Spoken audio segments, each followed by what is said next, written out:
Welcome to But Jesus Drank Wine. And other stories that kept us stuck. I'm Mead. And I'm Christy. And in this podcast, we'll explore the stories that kept us, well, stuck, wanting to drink and not wanting to drink all at the same time. Join us as we show you that freedom from alcohol does not have to mean a life sentence of misery and missing out, but actually means living an authentic life full of peace, joy, and purpose. Hello, my beautiful friend. It is Christy here. I am so excited to announce a very, very special gift that I am offering all gals who pre-order my book, Love Life Sober, a 40-day alcohol fast. I am going to be personally coaching you through this book for 6 weeks, starting September 30th in the But Jesus Drink Wine community. When you pre-order the book, you'll get a special invitation to join us for free for 3 months. That's a $72 value. Every single Monday, I am going to coach you through this book so that you don't have to do this alone. That was the whole reason I wanted to write this book, is so that you wouldn't feel alone. You'll be able to gather with a group of like-minded women every single Monday, starting September 30th when you pre-order the book. There's a link in the show notes, and at that link, you'll find a place to pre-order the book, and you'll find a link to jump into the community for 3 months for free, which includes 6 weeks of coaching with yours truly through the book, Love Life Sober, a 40-day alcohol fast. I cannot wait to meet you. Now here's this week's episode. Hey, hi everyone. Happy Monday. Welcome to the But Jesus Drink Wine podcast. Why am I talking like this? I don't know, but I really like it. Keep going. We're so fun. So blessed and honored to have our new friend Ann Nicely on the pod today. I feel like I say this a lot, but I found her on Instagram.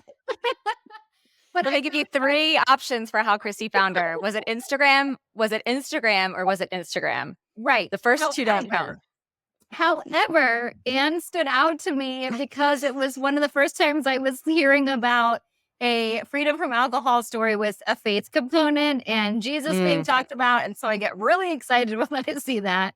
Ann is a wife, a mom of 2 beautiful girls, and she owns a salon in Lexington, Kentucky. And we're just going to have you tell us all the things, Ann. Let's start with, your story. Take us back. First off, thanks for having me. I'm so honored to be here. It's been a wild ride to get here, but it's just always such a full circle moment when I get to share, and where I was and where I am now. It's oh God. I grew up in a really small town, Kentucky, teeny tiny little town, and I had incredible grandparents, an incredible mother. Just truly, they're like salt of the earth people. But my dad just really, really struggled with addiction from the moment I was born until I was 15. And his addiction was just, I think what maybe the listeners would hear about, think wow, yeah, that was really dark. His was one that a lot of car accidents, a lot of passed out on the couch, very in and out of the home, not present emotionally, physically, mentally, just completely overtaken by drug alcohol. While I loved him deeply, I was very angry at him, as you can imagine. It was a lot to process as a child. And my mom and my grandparents did the best they could to kind of shield it. But kids are smart, and I started figuring it out real quick that he was very different than my friends' fathers. He wasn't at the school events. He wasn't at the family events. We'd come home and he'd be completely passed out on the floor, with vomit around him. Or many times I would walk up the basement stairs and open the door and literally prepare myself to just see him dead. And that's just a lot as a kid. I didn't know how to process it. I certainly didn't have language to explain any of it. So I stuffed it down and just made these huge, what I feel these huge declarations to myself that I would never be like him. I loved him, hated him at the same time. I felt really guilty feeling that way. that's just the truth. That's where I was. And then I'll fast forward a little bit. He ended up getting arrested when I was 15. Anyone who has a parent stuck in addiction can probably relate to what I'm about to say. But like when he got arrested, I know most people were probably like, oh, I'm so sorry. Like, this is just terrible. But for me, it was such a relief. I really felt like he was finally going to get the help he needed. I just knew that my mom and I would have like environment. And it honestly wasn't this like sad thing. It really did feel like a break. But when he went to prison, I think that's when a lot of my own curiosity got the best of me. And that is when I started experimenting with alcohol, even though up until that point, I had really decided like I was never going to drink, I was never going to become him. But when he went to prison, I just sort of felt like, well, now's my time. I can actually like be a teenager and do what my friends are doing. And I wanted to know what it was about this liquid that like he just loved. And so I took my first drink at 15, just completely got obliterated. I blackout drunk. I really don't have a lot of memories about it at all. From that moment, I felt like I knew in my gut that this was not right for me. I did not know Jesus yet. And I think seeing him and his addiction, I just knew like this is not the path I need to go down. But it was gripping, and it was a love-hate relationship from the get-go. I loved it and I hated it at the exact same time because even as a 15-year-old, I really struggled with like guilt and shame and the teetering in the mind of, oh, I should do it. Oh, I shouldn't do it. Just the very double-mindedness that I think we can all relate to. I'll back up a little bit. I really grow up in my mom is a nurse and she just did everything she could to make ends meet and worked 2, sometimes 3 jobs. And I never wanted for anything. I mean, I always had everything I needed. Church sort of went on the back burner and I just didn't have that foundation. When my dad went into prison, I just have this very vivid memory that I really do think often it had to have been God because I didn't know the power yet of forgiveness. And I did not know the power of honesty, I think is maybe a good way to say it. My dad had been in prison at this point, maybe a month. He was coming off all the drugs, all the alcohol. So his like mental state, as you can imagine, was not, but he got caught, like his decisions caught up with him. And he was really having to face the reality of his choices.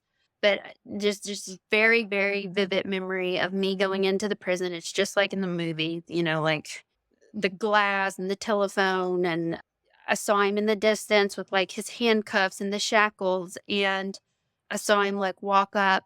And again, I was just very angry at him, obviously, because I just wanted him to be a good man. I wanted him to be a good father. And he couldn't be. He came in, the guard brought him in. I was sitting down with the big thick glass. And he just sat down and just started bawling, crying. And I had never seen him cry at that point. And he was a completely broken, shattered, depressed man in front of me, but also my father. And I was just filled with like compassion for him and his brokenness that I don't even now, like I have such a hard time like explaining this because it had to have been God, the ability to see him almost like a child when I was the child. And he just was bawling, crying. And he was like, Anne, I'm so sorry. I feel like I have been stripped naked, wrapped in barbed wire, thrown in the middle of Times Square, and everyone is laughing at me. And I mean, like, those words just broke my heart. I mean, How old are you at this point? 15. I just feel like I got a picture of Jesus probably feels. I mean, like, truly, my heart broke for him. All my anger sort of went out the window. And I was just filled with this, like, compassion for him because I really witnessed now I know verbiage, how to say this, but like real repentance. At the time I just knew he was sorry. But he's just standing there in front of me, well, sitting in front of me, crying and asking me to forgive him. It can only be God, because I really, in that moment, I truly did forgive him. And I really wanted to cry, but I knew if I cried, I just knew it was going to make him cry more. I knew it was going to make my mom cry more. Like, it was just a really intense moment that I'll never forget. Like, it's like etched in my mind. And I forgave him. And I got up, I went to the bathroom, I cried, it came back out. There's purpose for me telling you guys all this. But when he got up from that conversation with me, he was still like a very bitter, angry man, but it started that healing process, I think, really start to receive the truth. And even though he was in a physical prison, like the bondage, he was literally in walls, federal prison, but he started going to a Bible study that was put on inside the church. And he originally started going very reluctantly, because I think he just sort of thought like, wow, this Jesus guy is really not been through much, so why would I give him a chance now? But he just kept going and kept going and kept going. And these women were coming into the or coming into the prison were from outreach at a local church. And every time they saw him, they would just say, "Hey, bright eyes, hey, bright eyes." And it just softened him, I think, enough to really believe he was worthy of forgiveness. He was worthy to be a son of the living God. He was worthy of having a new name and not being like what culture and society would label him as, just like this convict, this like really broken, shattered man. And just months, probably 9 months, I think it was, went on of him going to these Bible studies, listening to these sweet women call him bright eyes. And one day after a particular Bible study, he went back to his cell and he told me that he'd never heard an audible voice of Jesus, but he had such a strong conviction and like a knowing in his spirit that God spoke to him and said, "You do have to do the time, but you do not have to do the time alone anymore." And he gave his life to Christ in prison. And so from that moment on, I ended up learning the reason that he even went to the Bible study the first time was because that moment when he was sharing and asking me to forgive him, it allowed him to feel worthy enough to even go to a Bible study, me forgiving him. So it's just the power of God's timing and knowing like you're never too late to have the love of Christ, even when the world would just view you as an inmate, as a convict, as like a felon. So I love that so much. And that's why I named my the Bright Eyed Sober Girl. What I did is a way to honor him and to kind of share Jesus and the power of Jesus through what looked like such a broken mess. So that's a little bit of his story. And now to jump into mine a bit more, my dad at that point started praying for me. And again, I'm still 15 at this point, but that's when alcohol really started picking up. And I just really started to drink more. And it looked very normal because I was 15. Like I would just hang out with friends and we would all drink together. And for me personally, it didn't really get bad until I was in college. And that is when I think for me, college just opened up this whole new level of freedom that I was not prepared for. And I just started doing that I would never have imagined myself doing. And I certainly wouldn't have done it in a sober state. I was just very promiscuous, very materialistic, really just tried to fill my life with things. I would buy a new bag or, I would buy like a new outfit and I would just get wasted drunk and it would all work for a minute. And then I'd just be faced the next morning with like this broken version of myself, just empty and like I felt dead. And it was just awful. It was a terrible cycle. And it went on for about 2 years of just this party, buy something, get ready, put your lipstick on, make sure you look good, make sure you go to class. And I did it, I did all that, but I just was dead.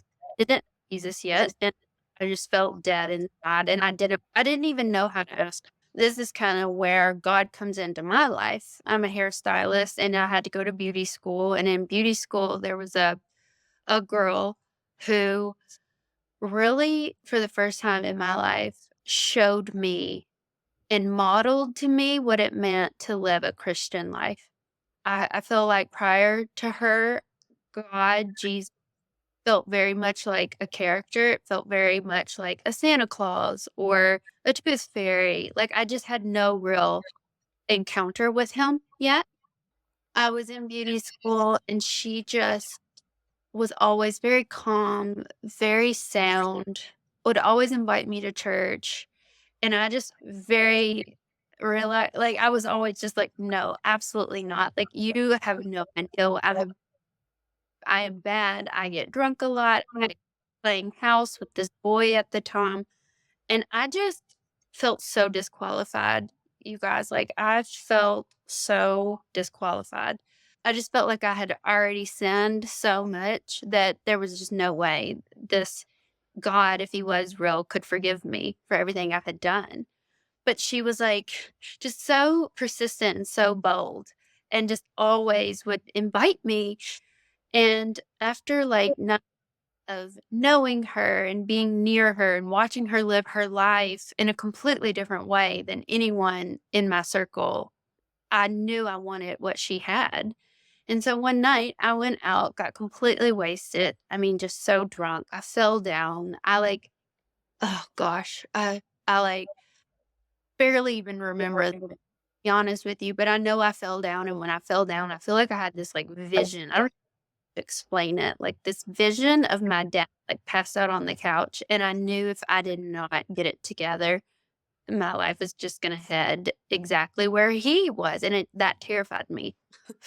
So I texted her like at midnight and I just said, hey, can we meet at Starbucks before school tomorrow? And she was so sweet. She messaged me back and she was like, yes, of course, no problem. So I show up and I'm just like so hungover, so riddled with guilt and shame. And I just sat down and I just started bawling. And it I just had come to this place in my life where I really realized like I am filling my life with I'm just grasping at straw. I just had nothing left. I felt so sad and broken. And I just like told her for the first time, I told someone like how I really felt and how I was doing. And I admitted it like that I was partying too much and just in a really broken state. And on that, I'll just never forget this, but she just looked at me and she was like, Anne, I really you've tried everything. I think you've tried everything, but you've never tried Jesus. Mm. And I just like started crying because I was like, I can't, like, I'm too bad. And she was like, that's the point of the cross. And if you want that, we can start this journey. And so we got up, we went into my little Honda Accord out in Starbucks parking lot, and I gave my life to Christ. And it has just been a really incredible journey. It's been the salvation part happened then, but the sanctification has been such a process. And I never ever that broken girl that I was because I really do think, well, I don't think I know. I really did not know the story of the cross. And especially here in like America, you just assume everyone knows it and they don't. And so I never want to forget that like broken girl that I was at that season of my life because I really think so many people out here that we just see walking around are just doing what I was doing and just grabbing things and trying to fill your life with a substance and trying to like date this guy or, whatever it is to try to fill this void inside you that only God can do. So I gave my life to Christ when I was 21, and I tell my dad this. He called me because he could call in prison, and I told him, and he just started crying over the phone, and he was like, "I've been praying for you to know Jesus since you were 15 when I gave my life to Jesus." So it was this really neat, like, full circle moment that it's like the most broken people that we were. Here we were celebrating, knowing that our sins were forgiven. We were not broken. We could be healed, and our past did not have to keep following us around. And it was just this really neat moment that he and I shared. So fast forward a little bit in my life, I started going to church. I started listening. Back then they didn't really have podcasts, so I was like constantly like listening to preachers and pastors on YouTube and trying to learn about this guy named Jesus, like what he had done, and just for very normal broken people like me and all these sinners, and I really didn't know. So that was just really neat process. But I was still drinking, still like turning to a lot of worldly things. And in this time frame, I met my now husband.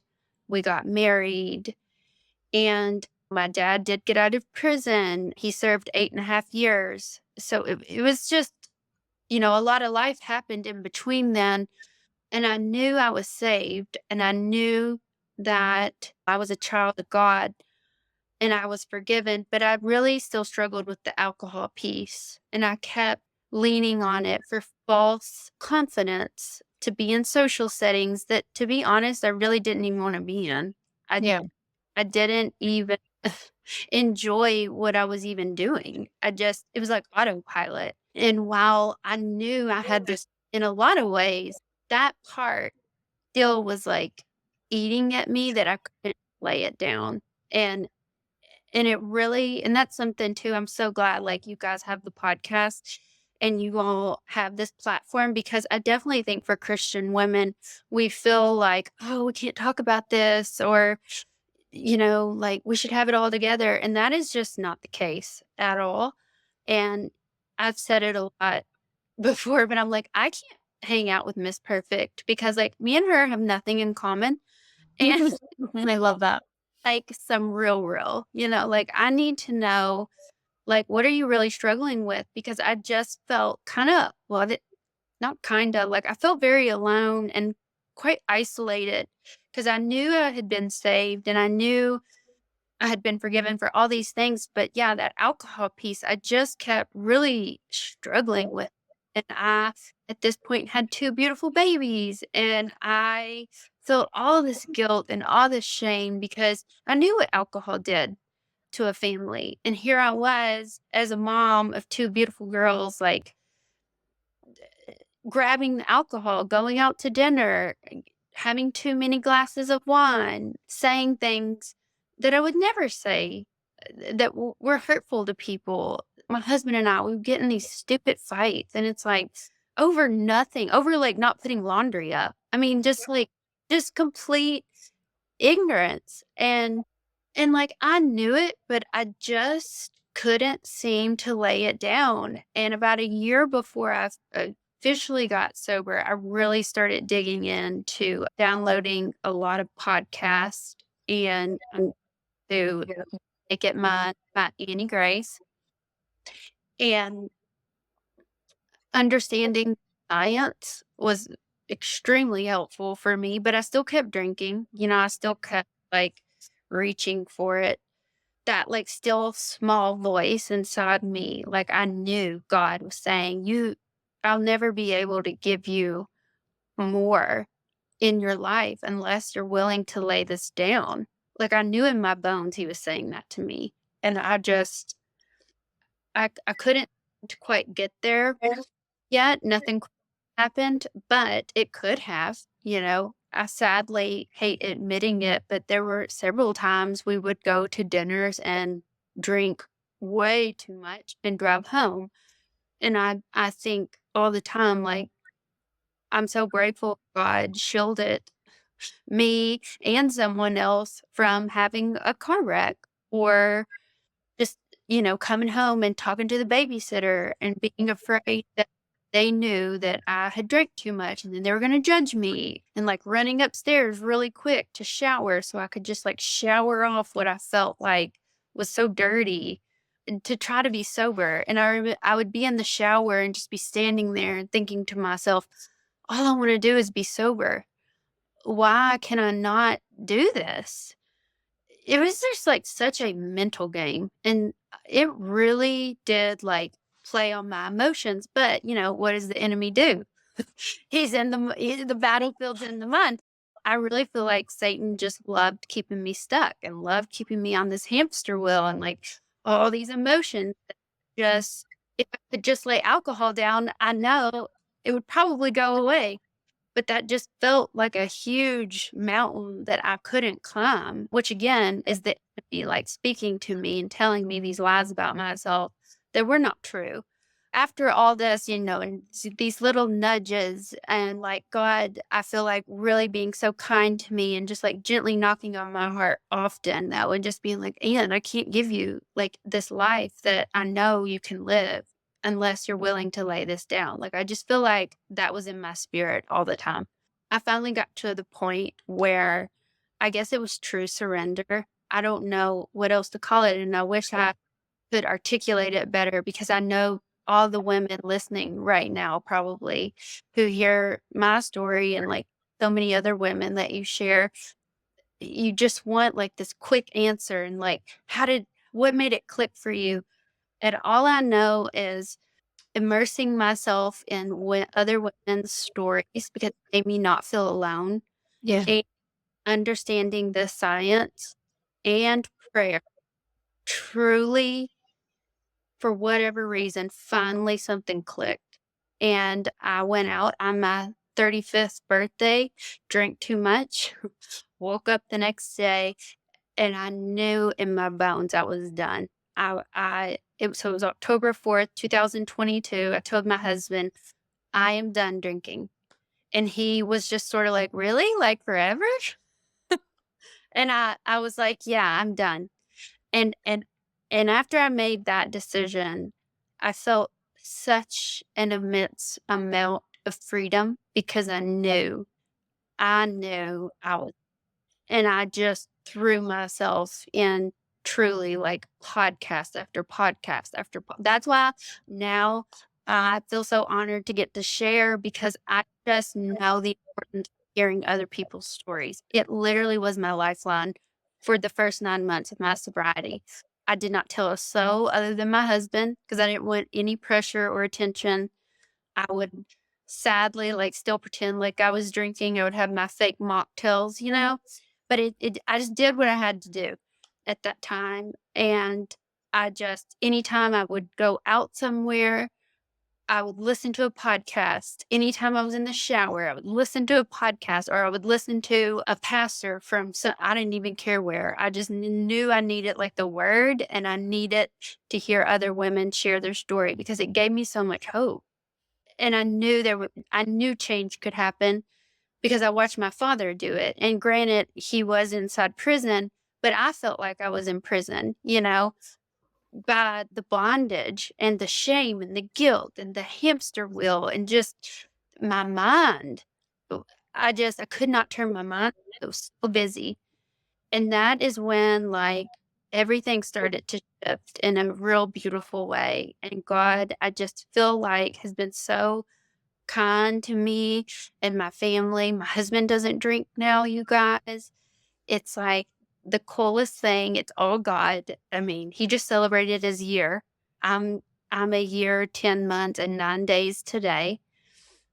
And it's all God. I don't like it's all Jesus. And I share now because I just feel like it's the right thing to do to help other women who feel so stuck and so alone in it, so much shame and guilt. And, I just think that's how the enemy works, though. He wants us to stay isolated. He wants us to feel the only one. We're the only mom that struggles. And it's just a lie from the pit of hell. I know that. And now I want to help women who feel the way I felt. And I never want to forget. I never want to forget the girl that I was. Like, we are 100% capable and qualified to help the broken version of who we used to be. And that's what I love to do now. And that's why I made my account public in December. That's just like my story in a nutshell. But it's been a real gift to be on the other side. And God was right. Now my life is so much more richer. It's so much more full. It is like I never want to go back to that. But I love like being able to get back in the pit and like hopefully help someone get out. Responding to the heartfelt request from you, our wonderful, wonderful listeners, for a deeper sense of community, we are so excited to introduce y'all to the But Jesus Drink Wine community. Get ready to be part of an exclusive experience where you'll join a sisterhood of kindred spirits on a transformative journey of faith, sobriety, and personal growth. You'll gain access to our private community, a place where deep connections can flourish among women who share your aspirations of strengthening faith in Christ and breaking free from alcohol. But wait, there's more. We'll host regular connection calls to facilitate fellowship with like-minded gals, no matter where you stand on your alcohol or faith journey. Whether you're seasoned or just curious, you are very warmly welcomed here. Prepare to be inspired by guest expert sessions and engaging Q&As that explore the essential topics for your sobriety, faith, and holistic wellness journey.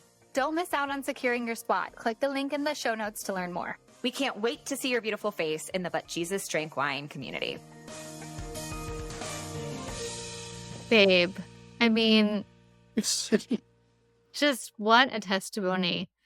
What a testimony. Like, I'm just so glad that you were able to share that with us. And I relate to so much of it. I really, really related to having to have something in your ear all the time in those beginning days. I was like that too. I was literally like with the AirPods, like in the bath and with the AirPods, like on the walks and all of that stuff, just trying to retrain those neural pathways and get the word in there too. Like I was substituting like listening to sermons and all that stuff too. And one of the things that you said that really struck with me, because like Mead and I always say, right? Like you never have to say forever. You don't have to say forever, because obviously forever for a lot of people, like we don't know what that means. And that could be really scary. And so even starting, not knowing that it's forever is amazing. That's how I did it. But when you were like, no, I'm done. I'm done. And I know I'm done. And like you said, that can only be Jesus, right? That can only be Jesus, because Yeah. you just knew it. Yeah, I did. And I really, it is. I don't know. I know so badly. I wish sometimes I could explain that better, because I wish I could have known it quicker or heard something or did something, make the process speed up. But I do think God uses our pain for purpose, really his timing. I don't know why 35 years or, my 35th birthday to finally make it click, but it did. But now it's like, wow, it's not all wasted. My dad's story was not all wasted. He ended up passing away 3 years after being out of prison of a really rare heart disease. But praise God, I know where he's at. And while I missed him very much, I know that he would be so proud of me. I know that he's probably like thrilled that his story is being shared. And what Satan meant, I mean, truly what the enemy meant to kill us and hurt us and harm, God has now, he's using it. Yeah, it's all God. I love it. I think there's so many. This is what I always come back to. Y'all know, if you've listened to this for a minute, you know that I say this. I'm like, all of our stories are so different, and yet all the details are different, but they're so similar. There's so much relatability to them. And I just love the idea too of like thinking about how we can be so two minds of something, like the love hate that you were talking about with alcohol, and how that takes up so much space. We don't even realize how much space that takes up until we're on this other side. And like the more that God has waiting for us, I mean, it's like we really can't even wrap our heads around like what is waiting for us on that other side. And I love thinking about that. I love thinking about how we're all connected in that way too. And I would love to know more about, because I think this is something that like someone's going to hear your story and they're going to be like, wow, that gives me so much hope. And they're going to go, but I want to know like what those attempts to get sober look like beforehand. I mean, it's beautiful the way that it happened for you, because I think that's where people get stuck sometimes, where they're just like, but I've tried this and I've tried that and I've done all this. And it's like, how would you encourage someone in that way? I think for me, yeah, I mean, I knew when I was like 26, I think I'm trying to remember the time frame of all this. After my dad had passed and I had my daughter, Addison, my oldest daughter, I knew in my gut that I didn't need to drink, right? Because I never wanted to be a who drank because my dad's addiction. And so I would have many long sprints of not drinking, but I would do that to prove to myself that I wasn't an addict, that I wasn't an alcoholic like my dad. Like I was like, oh, well, if I can quit drinking, well, Mm-hmm. and I guess for me, what it looked like was I was a binge drinker. Like I was a weekend warrior. I was fine through the week. I rarely drank daily, honestly, hardly ever. But when I did drink, I couldn't moderate. And so I guess like someone listening, I would just say the things that really did help me was being honest with myself, journaling. I would share at church in our small group. I think too, like a big thing is I really just feel like isolation is such a tool of the enemy. And so like if someone's listening and they just are not talking about it with anybody, like Mm-hmm. I do Christian therapy. I still do. I've done it for 4 years. Do something to where you have to tell someone because that shame does share. I mean, and I know we hear that and it sounds like fluffy and like so good. But when you're struggling, there's truth to that. Like share with somebody and get it out. Finally, like shared with my husband, like, I can't do this anymore because mentally the guilt and shame was so intense for me and the anxiety post drinking. I mean, I loved it in the moment, right? But afterwards, it was just like truly debilitating. And I would have like panic attacks and the physical hangover of nausea and the headache. And I could not keep living like that anymore. So I think really like tell somebody would be what my encouragement would be. Yeah. I hope I answered the question. Okay. Yeah. Yeah. No, well, that was one of the parts that I kind of related to too, where I called a girlfriend. Like I finally, one morning, I was just like, hey, I'm drinking more than I want to be drinking. I don't know what I'm going to do about it. I don't need you to like fix it or solve it or whatever. I just need to like say it out loud. And there was so much freedom in having one trusted person that you could turn to. I mean, I think about the woman when you were in school and who lived her life as a follower of Jesus, and how she modeled that. And she was this avenue for you to call and say, hey, can we meet? And like having one person that you can kind of reach out to. And I think that's the power too of like being able to share our stories, so that you realize that you're not alone. And hey, you can DM us, you can join our community. Like there are many ways for you to find people that can be that place for you. But yeah.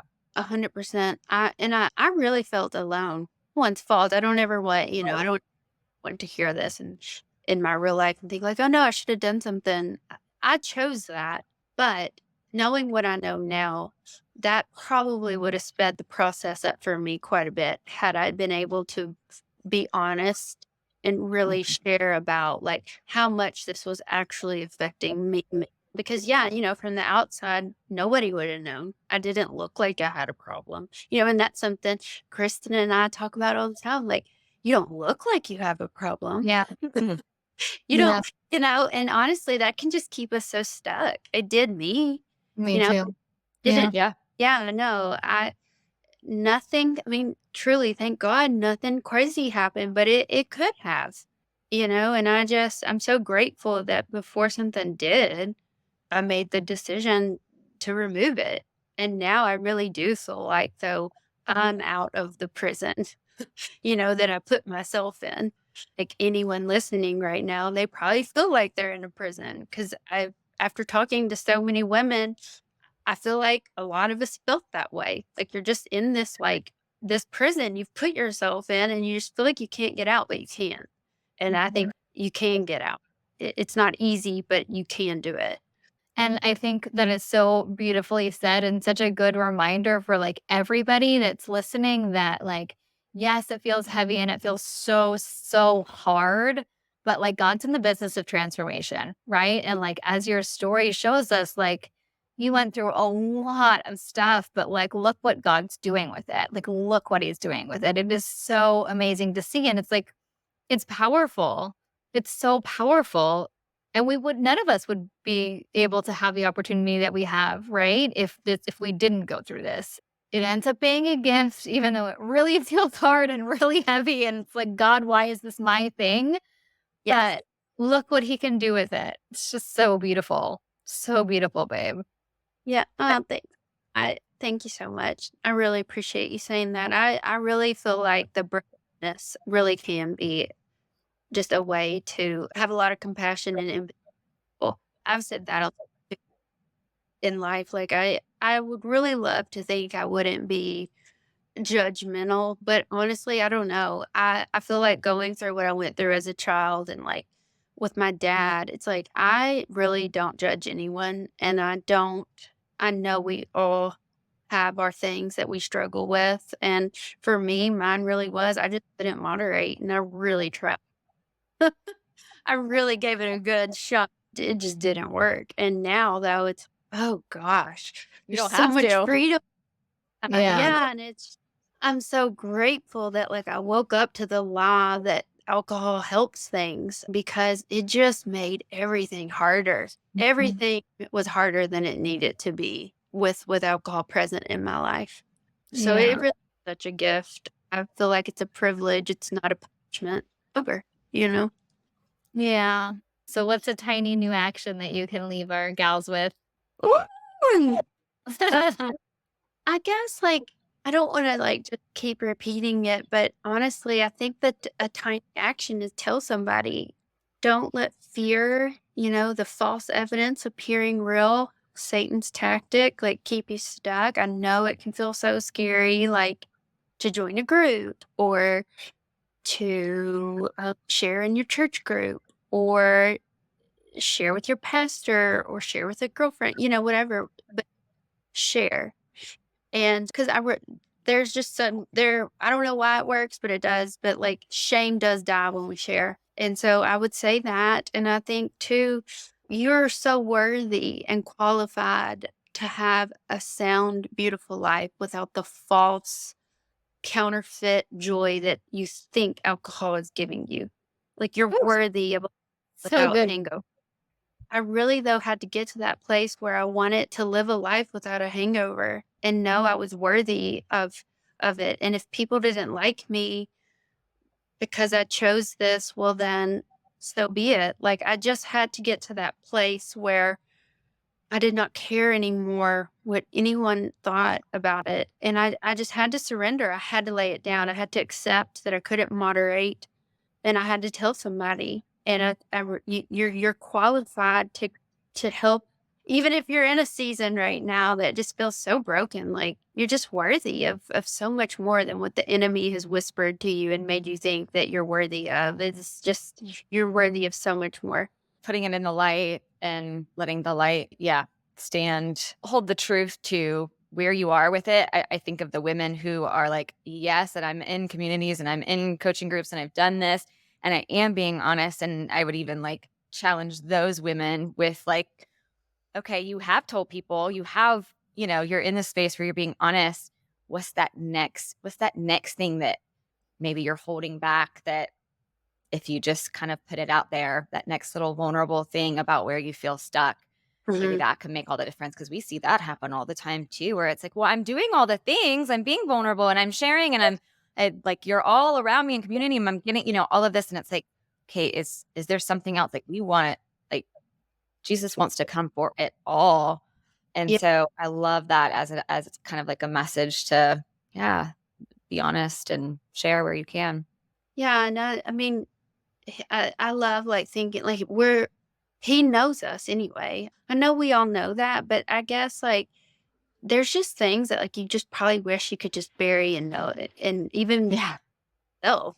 That's where though it all just keeps building. And maybe you're still trying to numb or cope, do something to like, I don't know, like numb the pain and have this like false counterfeit. Like that's where I found myself, just finding this fake joy in an alcohol buzz. And it was just, ugh, like such a robber, such a thief. Yeah. That's so So good, true. babe. That is so good. Can you tell the people where they can find you on the Instagram? On the Instagram world, I know. Yes, I can. You can find me at the underscore, so all underscores at the bright-eyed sober girl. So I am there. And yeah, I mean, I created my little corner of the world just because I knew the power of seeing women share their stories. And I wanted to help kind of be a part of that group that helped me so much. It's just going back to that thing I was saying, like, you are qualified and capable of helping the broken version of you. And I just feel like that. I feel like it's the right thing to do to try to help other women who just feel really broken and have no peace in their life. And it's like, okay, well, I'll share my story with you and I'm going to share you who it was that helped me, which is Jesus. Amen. Amen. Thank you So so good. much. That was amazing. So good. Thanks, Anne. What a blessing. Thank you, Anne. We so appreciate you. Thanks, guys. Thank you so much for joining us again this week. You can find all of our episodes at butjesusdrinkwine.com and be sure to follow us over on Instagram, Love Life Sober, and I'm Not Sober, I'm Free. To learn more about what we do, you can visit our websites, meethollandshirley.com and lovelifesober.com. Take a screenshot of this podcast and share it with a friend or two. And don't forget to subscribe to our pod so you don't have to worry about missing a single episode. And if you love what we're doing, please leave us a review on Apple and Spotify. This helps more women who are feeling stuck and alone in the overdrinking cycle find hope and encouragement. Thanks, ladies. We so appreciate you, and we'll see you next Monday.